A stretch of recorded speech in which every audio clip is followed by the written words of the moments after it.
আসসালামু আলাইকুম। টেক সামটেক চ্যানেলে আপনাদের সবাইকে স্বাগতম। সাথে আছে আমি নিশাত তাসনিম নীলা, সহকারী প্রশিক্ষক, রাজশাহী কলেজ, আইসিটি প্রজেক্ট। আমাদের আজকের আলোচনার বিষয় ইনসার্ট ট্যাবের ইলাস্ট্রেশন গ্রুপের শেপ।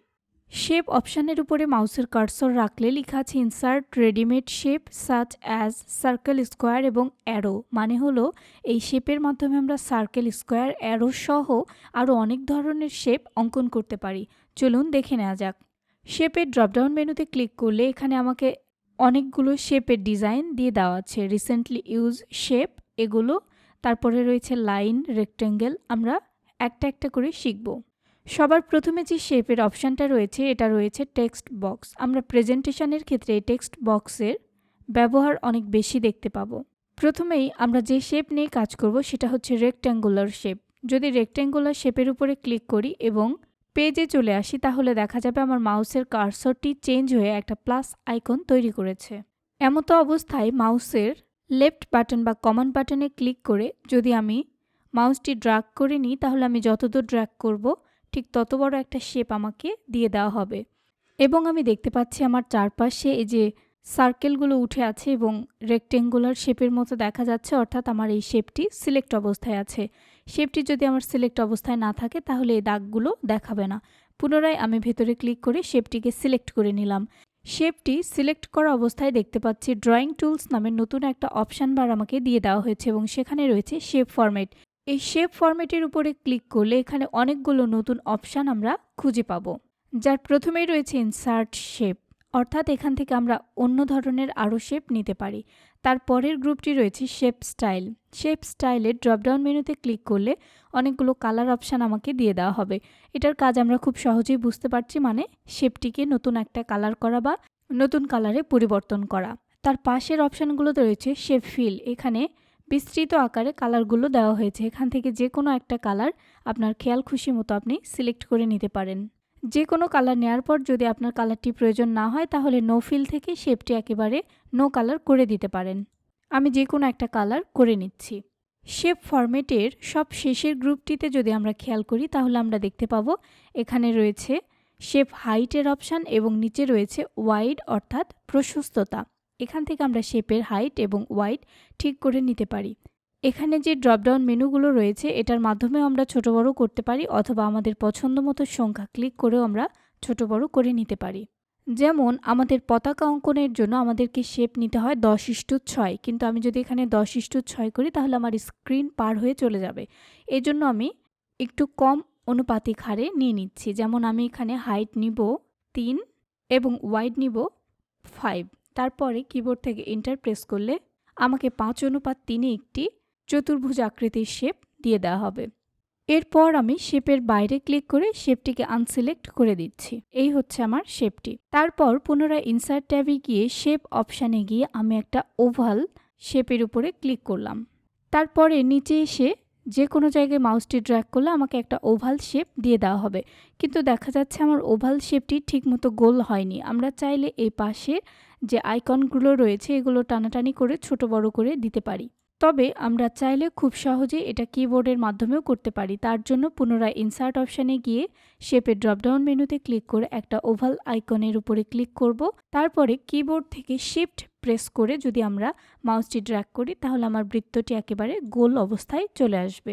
এখানে বৃত্তটি একেবারে সমান করার জন্য আমি এখানে দিব 2 এবং ওয়াইডও দিব 2। তারপর কিবোর্ড থেকে এন্টার প্রেস করলে আমার বৃত্তটি একেবারেই সমান হয়ে যাবে। এই বৃত্তটিকে আনসিলেক্ট করলাম এবং এই বৃত্তটিকে পুনরায় সিলেক্ট করলাম। কিবোর্ড থেকে ব্যাকস্পেস প্রেস করলেই বৃত্তটি চলে যাবে। পুনরায় আমি উপরের শেপটিকে সিলেক্ট করে নিলাম। আমার মনে হলো যে আমার স্ক্রিন অনুযায়ী শেপটি অনেক বড় হয়ে গেছে, সেক্ষেত্রে আমি মাপটা কমিয়ে ওয়াইড করে নিলাম 3 এবং হাইট করে নিলাম 1.5। তারপরে এন্টার প্রেস করে শেপটিকে ঠিক করে নিলাম। শেপটি সিলেক্ট অবস্থায় শেপ ফরম্যাটের উপরে ক্লিক করে আমার এখানে যে শেপ ফিল, শেপ আউটলাইন এবং শেপ ইফেক্ট অপশানগুলো দেওয়া আছে আমি শুরুতেই শেপ ফিলে যাব। আমি যেহেতু পতাকা আঁকবো কাজে আমাকে সবুজ রংটা নিতে হবে। এখান থেকে আমি সবুজ রংটা নিয়ে নিলাম, কিন্তু দেখা যাচ্ছে সবুজ রঙের বাইরে আমার শেপটির চারদিকে একটা আউটলাইন দেখা যাচ্ছে যেটা খুব খারাপ লাগছে দেখতে। কাজেই আমি শেপটিকে পুনরায় সিলেক্ট করে নিব এবং এখানে শেপ আউট আউটলাইন রয়েছে শেপ আউটলাইনের উপরে ক্লিক করে নো আউটলাইনে যাব। তারপর দেখব যে আমার শেপের চারপাশে কোনো আউটলাইন নাই।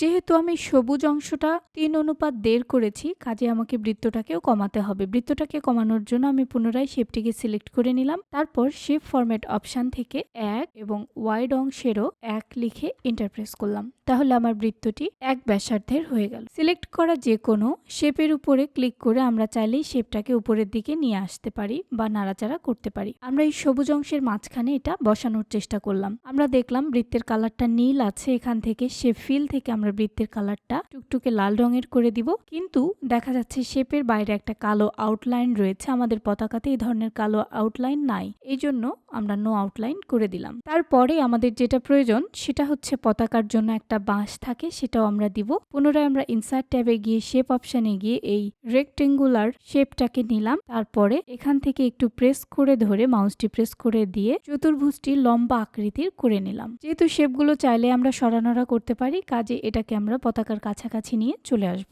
বাঁশ যেহেতু নীল রঙের হয় না, বাঁশ হয় এরকম কোনো কালার বা কাছাকাছি কোনো কালারের, কাজে আমরা কালারটাকে সিলেক্ট করে দিলাম। এরপর আমরা দেখতে পাচ্ছি বাঁশের উপরেও আউটলাইন রয়েছে, সেক্ষেত্রে আমরা শেপ থেকে নো আউটলাইন করে দিব। এখন আমার পতাকা মোটামুটি রেডি করা হয়ে গেছে, কিন্তু এখান থেকে যে কোনো শেপ যখন তখন সরানোরা হয়ে যেতে পারে বা সবুজ অংশটাও এদিক ওদিক চলে যেতে পারে। এই জন্য আমার কি করা দরকার, সবগুলো শেপকে একসঙ্গে জুড়ে দেওয়ার দরকার। সবগুলো শেপকে একসঙ্গে জুড়ে দেওয়ার জন্য সবগুলো শেপ আমার একসাথে সিলেক্ট করে নিতে হবে। একসাথে সিলেক্ট করে নেওয়ার জন্য যে কোনো একটা শেপের উপরে প্রথমে ক্লিক করে শেপটিকে সিলেক্ট করে নিব।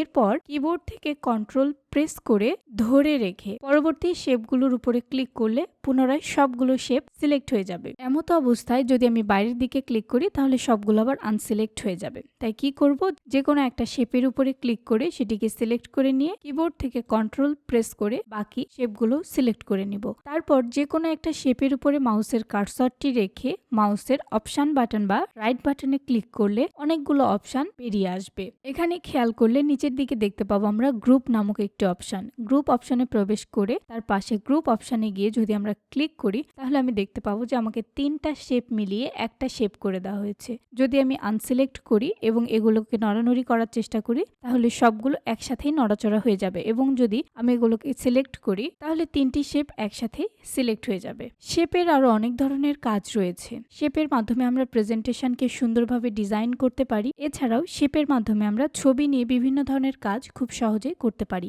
আবারও ইনসার্ট ট্যাবের শেপ অপশানে গিয়ে এই যে এখানে একটা অপশন রয়েছে রেক্টেঙ্গুলার রাউন্ডেড কর্নার, এটা সাধারণত আমরা সিভির ক্ষেত্রে ছবি নেওয়ার সময় ব্যবহার করে থাকি। এই শেপটির উপরে ক্লিক করে পেজটির একটু নিচের দিকে এসে আমি এই শেপটি নিয়ে নিলাম। তারপরে শেপটি সিলেক্ট করা অবস্থায় এই শেপ ফরম্যাট অপশনটি চালু হবে। এখানে গিয়ে শেপ ফিলের উপরে ক্লিক করলে নিচের অপশনগুলো রয়েছে ফিল মোর কালার বা মোর ফিল কালার। এখানে মানে আপনার যদি অন্য কালার পছন্দ না হয় এখান থেকে 8GB'র মাধ্যমে আপনি যে কোনো কালার সিলেক্ট করে ওকে করলে আপনাকে সেই কালারটি দিয়ে দিবে। তারপরের অপশনটি রয়েছে পিকচার। পিকচার অপশনে ক্লিক করলে আপনার ডিভাইসে ঠিক যে ফাইলে ছবিগুলো আছে বা আপনি যদি অনলাইন থেকেও নিতে চান তাহলে সহজে এখানে ক্লিক করে নিতে পারেন। আমি ফাইল থেকে নিয়ে নিব, যার জন্য ফ্রম ফাইল করলাম। তারপর এখান থেকে আপনার পছন্দ মতো যে কোনো একটা পিকচারের উপরে ক্লিক করে যদি আপনি ইনসার্ট করেন তাহলে আপনার শেপটি সেই ছবি দিয়ে ভরাট করা হবে। যেমন আপনি এই ছবিটি নিলেন, এখানে আপনি চাইলে ছবির যে কোনো সাইজ করে নিতে পারেন। আমি সাইজের কাজ অলরেডি দেখিয়েছি তাই আর দেখালাম না।